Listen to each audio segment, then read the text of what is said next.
From the stories to your homes. From K.L.P studios in Atlanta, this is LTN News. The government is no longer ruling out a youth visa deal with the EU, ahead of a summit next month to reset relations after Brexit. Labour has previously said it has no plans for such a scheme, which would make it easier for young people to study and work abroad. But an agreement has emerged as a key European demand in ongoing negotiations between the two sides to boost cooperation. Downing Street declined to repeat its previous opposition to reporters on Thursday, saying it would not provide a running commentary on talks. It comes as over 60 Labour MPs called on ministers to strike a new and bespoke youth visa scheme for UK and EU citizens aged under 30. In a letter to EU Relations Minister Nick Thomas-Symonds, they argued a mutual deal for time-limited visas, subject to a cap, would extend new cultural, educational, and economic opportunities to young people in the UK. Sir Keir Starmer met European Commission President Ursula von der Leyen later, as preparations increase for the summit in London on May 19. Following the meeting, a Downing Street spokesperson said, discussing the ongoing negotiations to strengthen the UK-EU partnership, they both agreed that good progress had been made. They asked their teams to continue their important work in the coming weeks, with the aim of delivering as ambitious a package as possible at the first UK-EU summit next month. The Labour government is aiming to forge closer economic ties to the EU after Brexit. Both sides have also expressed a renewed interest in a defence and security pact amid the war in Ukraine. A defence deal would potentially unlock full UK access to a €150 billion, £128 billion, EU-backed loans scheme, with British firms otherwise limited to providing up to 35% of the value of projects funded under the programme. Speaking at UK Trade and Business Commission meeting on Thursday, Germany's ambassador to the UK, Miguel Berger, said he wanted to see progress on a youth visa deal as part of a package approach to the talks, where different topics are linked together. He added that EU citizens had faced many obstacles to moving to the UK since Brexit, including very high thresholds for skilled work visas. Existing schemes. The UK currently offers visas allowing young people from 12 non-EU countries, including Japan, South Korea, and Uruguay, to study or work in the UK for up to 2 years. Those from Australia, Canada, or New Zealand can extend by a further year. These visas are subject to annual quotas, ranging from 100 visas for Andorra to 42,000 for Australia, with ballots held where they are oversubscribed. Applicants from these countries need at least £2,530 in savings, cannot apply for most benefits, and have to pay an annual NHS surcharge of £776 for students and £1,035 for workers. The European Commission first suggested an EU-wide youth deal in April last year, claiming Rishi Sunak's government had approached European capitals to discuss individual visa deals, risking differential treatment of EU citizens. Under its original proposal, people aged between 18 and 30 would be able to apply for visas lasting up to 4 years to work, study, train, or volunteer, with no overall cap on the number of visas issued.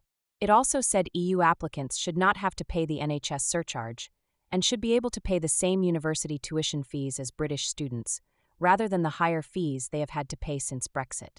Youth experience. There have been suggestions that the Home Office, tasked with delivering government plans to lower overall migration, is pushing for any eventual agreement to be more limited than that suggested by the European Commission. Home Secretary Yvette Cooper is reportedly arguing for visas to be limited to 1 year, so that EU citizens taking part do not show up in official immigration figures, with applications also subject to an overall cap. Asked about the reports, Mr. Berger declined to comment, saying that we have to leave that to the negotiations. The EU has been keen to stress that a visa deal would not replicate the bloc's rules on freedom of movement, under which EU citizens were automatically entitled to live and work in the UK without applying for a visa. Documents circulated between EU states also suggest a deal could be rebranded as a youth experience scheme, in an apparent bid to downplay any link to migration. But any deal that is negotiated is likely to lead to a political row, with the Conservatives and Reform UK critical of a proposed agreement. During a local election campaign visit earlier, Tory leader Kemi Badenoch said a deal risked another avenue which people might use to game the system, adding that Labour doesn't know how to negotiate. She added, "Where are all these people they want to bring in going to work? Reform leader Nigel Farage said a deal could lead to a huge number of people coming to the UK, adding it would be completely against what the Brexit vote demanded. An agreement has, however, been strongly supported by the Liberal Democrats and the Greens, which have long been calling on the Labour government to reach an agreement with the EU. In his comments on Thursday, Mr. Berger insisted a deal would have nothing to do with migration, as those taking part in the scheme would go home once their visa has ended. The European Union has ordered Apple and Meta to pay a combined €700 million, £599 million, in the first fines it has issued under legislation intended to curb the power of big tech. It has issued a €500 million, £428 million, fine to Apple over its App Store, while Meta has been fined €200 million, £171 million, over how much choice users had to consent to data collection. We have a duty to protect the rights of citizens and innovative businesses in Europe, Commissioner Henna Virkkunen said in a statement. The two tech firms have reacted angrily, with Meta accusing the EU of attempting to handicap successful American businesses, and Apple saying it was being unfairly targeted and forced to give away our technology for free. The fines are lower than some of those issued by the EU in the past, but, given the heightened economic tensions with America, still risk angering U.S. President Donald Trump. The U.S. has levied a 10% tariff on imports from the EU, which Trump has accused of taking advantage of America. EU spokesperson Ariana Podesta insisted the matters were completely separate, telling the BBC, "This is about enforcement, it's not about trade negotiations." The White House has been contacted for comment. Data and apps.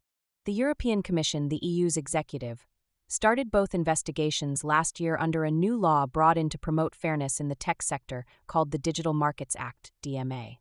The case against Apple was over its App Store. The Commission says it must freely offer alternative app marketplaces to users and app developers, and says Apple was in breach of this. Meanwhile, Meta's fine was over the choices it offered on data collection. Meta introduced a consent or pay model, which meant users had to choose between allowing Meta to combine data it had collected on Facebook and Instagram, or paying a monthly subscription. The Commission says this model did not allow users to freely consent to how their data was used. In November, Meta introduced another option, which the Commission says allegedly uses less personal data to display advertisements. The Commission is currently assessing the new option. In both cases, the Commission says the size of the fine takes into account the gravity and duration of the noncompliance. Both companies have 60 days to comply or risk further fines. Apple and Meta have fallen short of compliance with the DMA by implementing measures that reinforce the dependence of business users and consumers on their platforms, said Commissioner Teresa Ribera. As a result, we have taken firm but balanced enforcement action against both companies, based on clear and predictable rules. Apple said the Commission had made a series of decisions that are bad for the privacy and security of our users, bad for products, and force us to give away our technology for free. It also accused the Commission of moving the goalposts during their meetings. Meta said the ruling means Chinese and European companies are allowed to operate to different standards compared to American businesses. This isn't just about a fine. The Commission forcing us to change our business model effectively imposes a multi-billion-dollar tariff on Meta while requiring us to offer an inferior service, it said in a statement. Epic dispute. The fines are relatively small given the tech company's huge worldwide revenues, and are a fraction of Google's €2.4 billion fine from last September. But they are significant in the context of the current global economic situation. In February, Donald Trump's White House issued a memorandum complaining about EU and UK regulation of American tech firms. Today's decisions are important in that they confirm that the European Commission will not back down, and Witt, professor of law at the EDHEC Business School in France, told the BBC.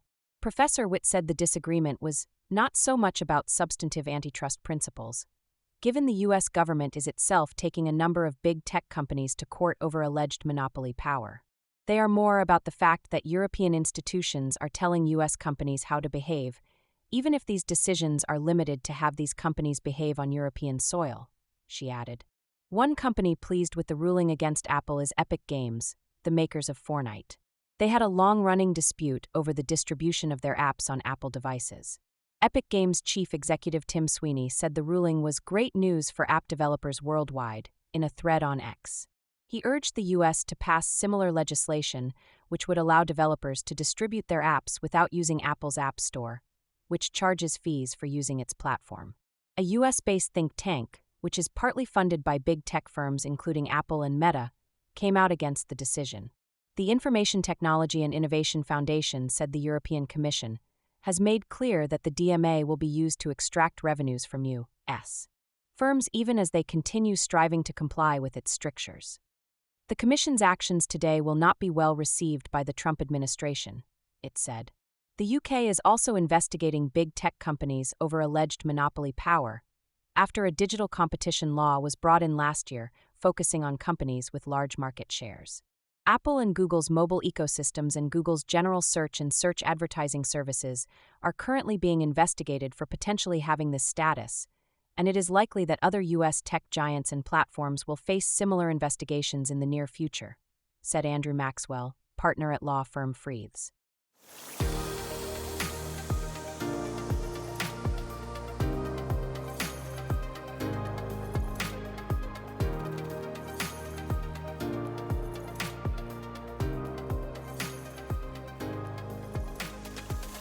Gwyneth Paltrow said she has returned to eating food she previously restricted, including sourdough bread, pasta, and cheese, having been on a strict paleo diet for several years.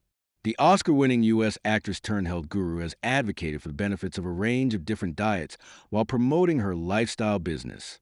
Speaking on her most recent Goop podcast this week, she said, "I went into hardcore macrobiotic for a certain time.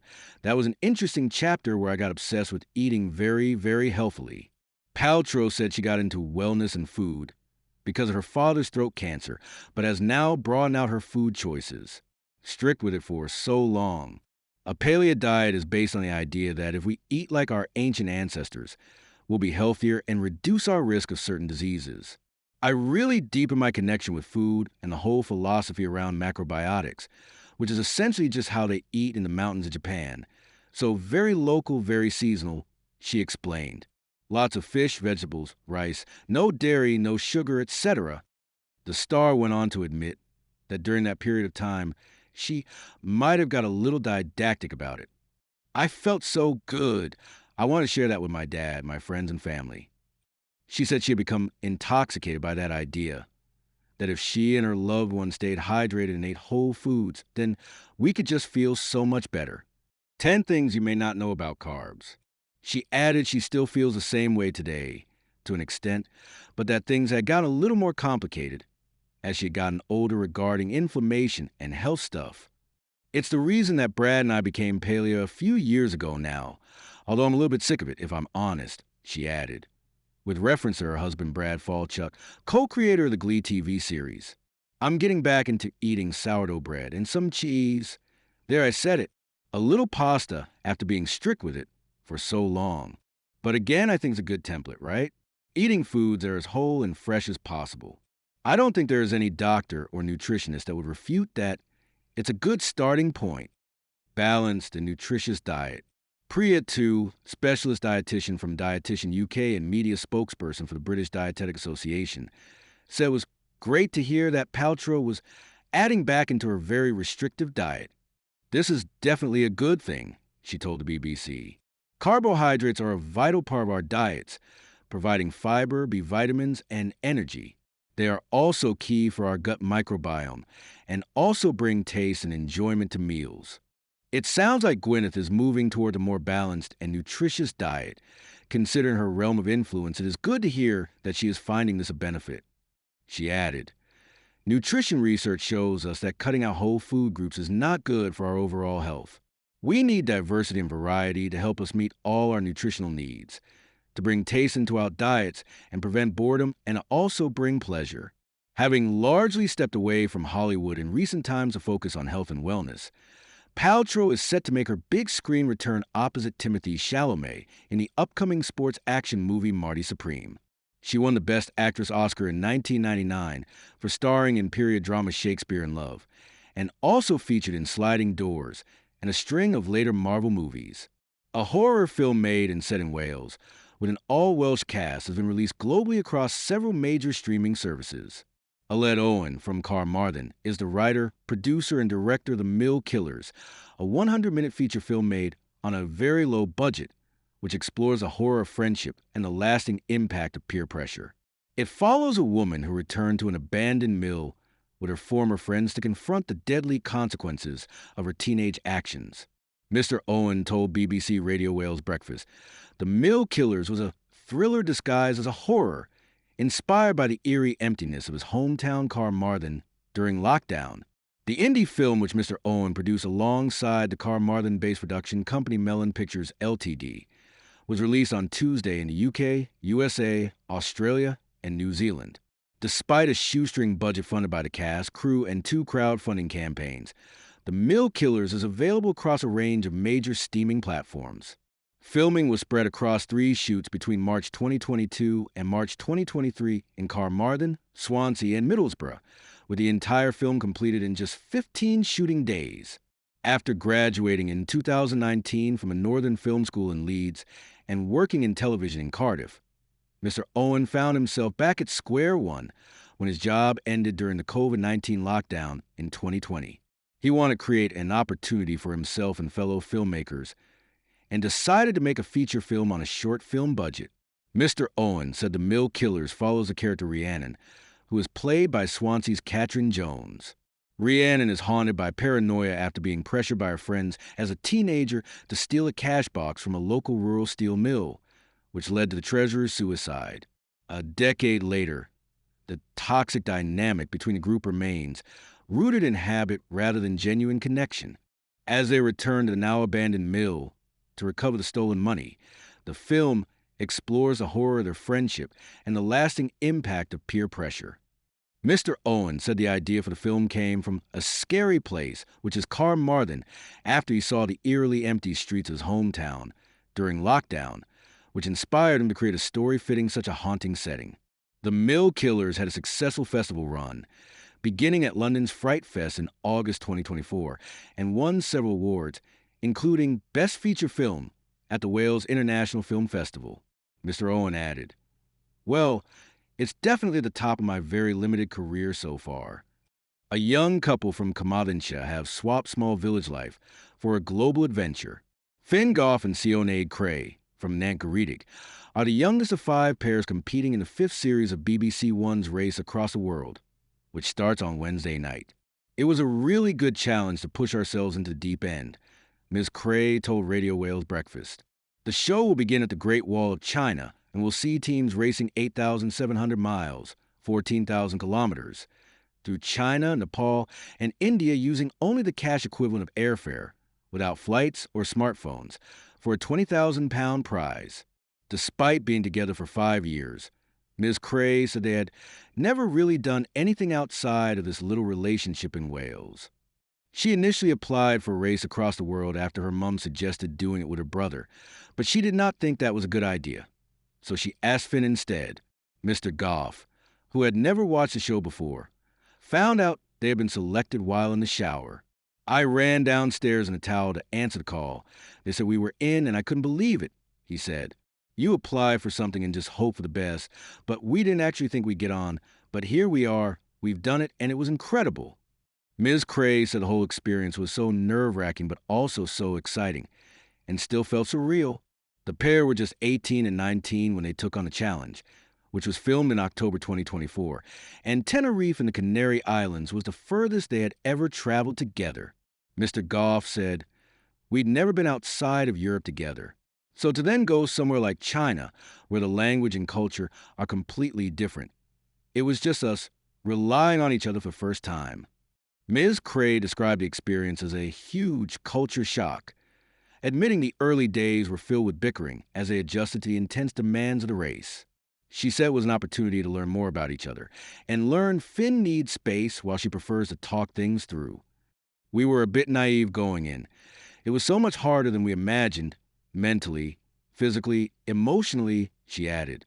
Despite the struggles, Ms. Cray called it a unique experience and something special they now share. "Not many people get this kind of opportunity, so we knew we had to take it, hold on to it, and really cherish it," she said. Series 5 of Race Across the World begins on BBC One at 2100 hours British summertime on Wednesday, April 23rd.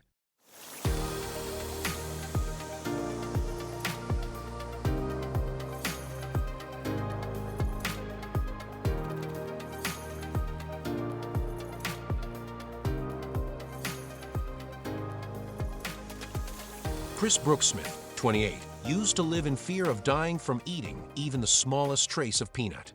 10 years ago, he had his worst allergic reaction after ordering a curry at a local Indian takeaway. The trauma of it is seared into his memory. I knew I was in trouble after one bite, he says. Within seconds, there were spots on my lips. Within minutes, I was vomiting. I could feel my throat closing up, hives forming in my armpits, then over my whole body. My face going all puffy with the swelling. His voice tails off, full of emotion. I thought I was going to die. Photos taken in hospital later that day show the toll the reaction took on his body. I looked like a plucked turkey because my skin had blistered so much, Chris says. But the most painful thing were the hives, red, raised bumps on the skin, which felt like boiling water had been poured over me.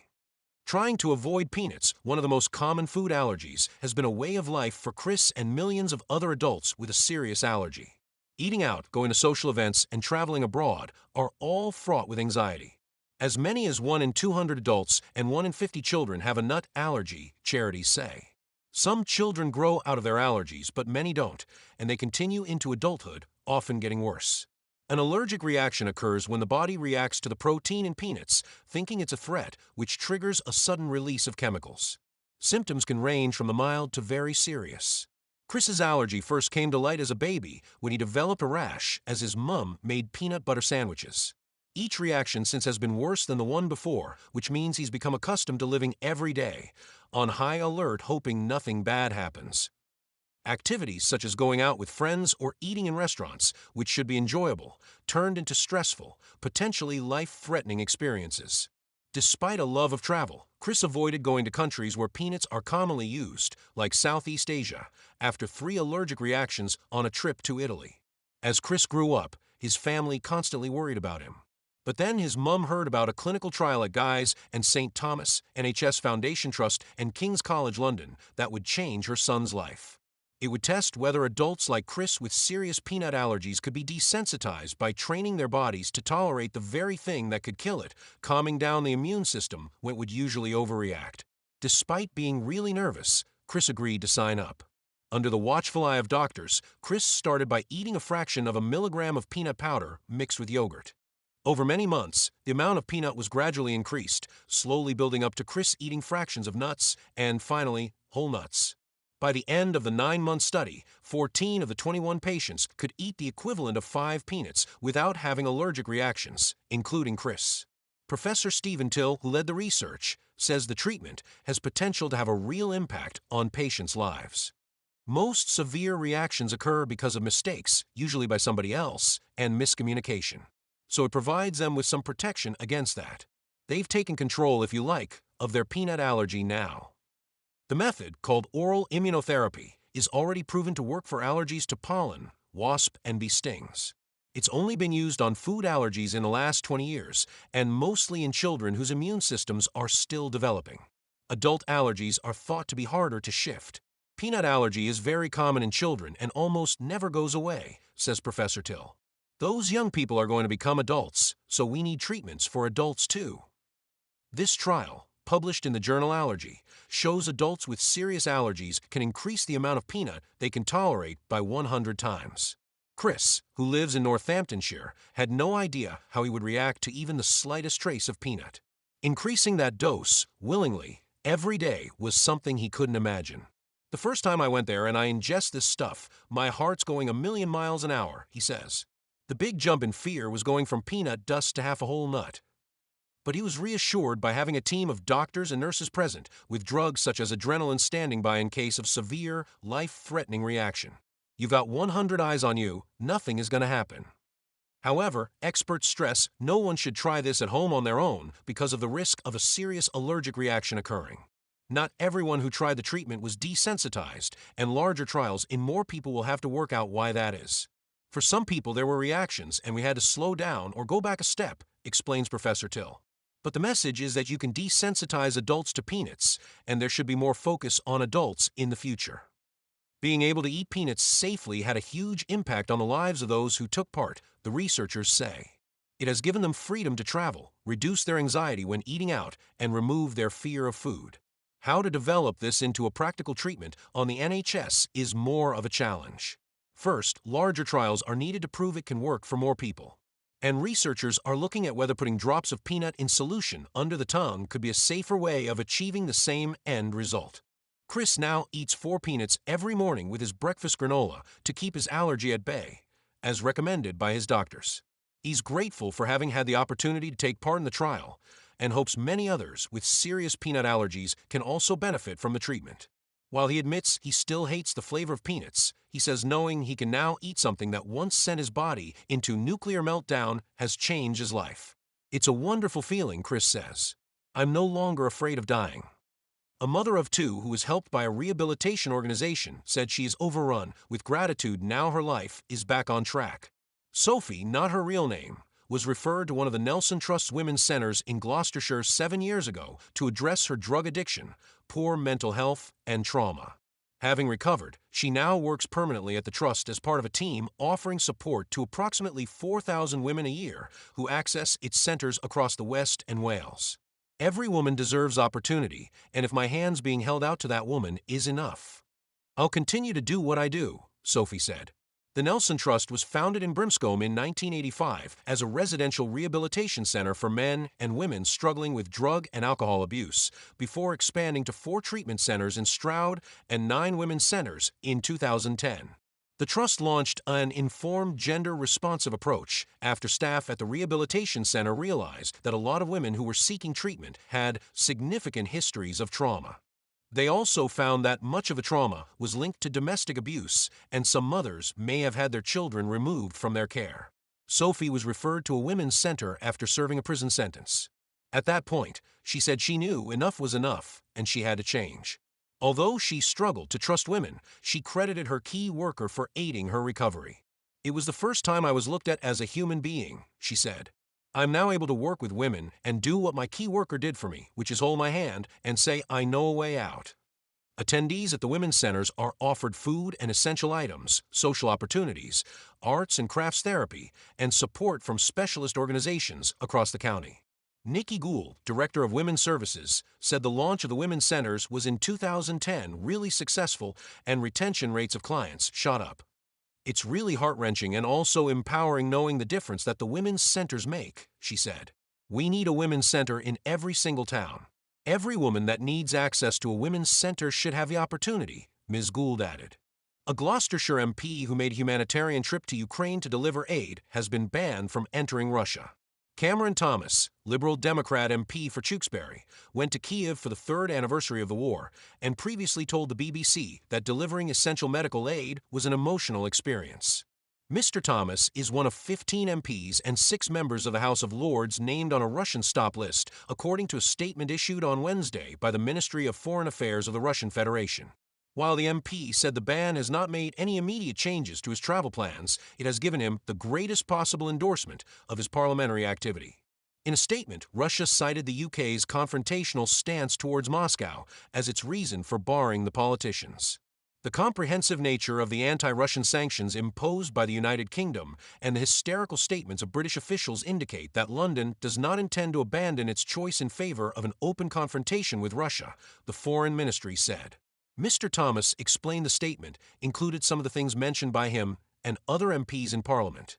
It does mention specifically the £25 billion of frozen Russian assets that are in London that I've specifically asked twice for the government to send to Ukraine, Mr. Thomas told BBC Radio Gloucestershire. But I think more broadly our conversations about Russia's illegal invasion of Ukraine and its past annexation of Crimea and the Donbass.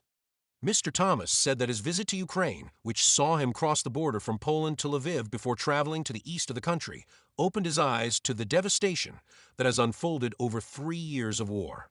Although he currently has no plans to visit Ukraine again, he said he certainly wouldn't rule them out. I found their people to be really hospitable, he said. They're so incredibly resilient, and they respect the British people so much, both for the support we've been giving them and take inspiration for their own fight from the Battle of Britain. I very much hope we can see them through to victory in their own finest hour. From the stories to your homes, from K.L.P Studios in Atlanta, this is LTN News.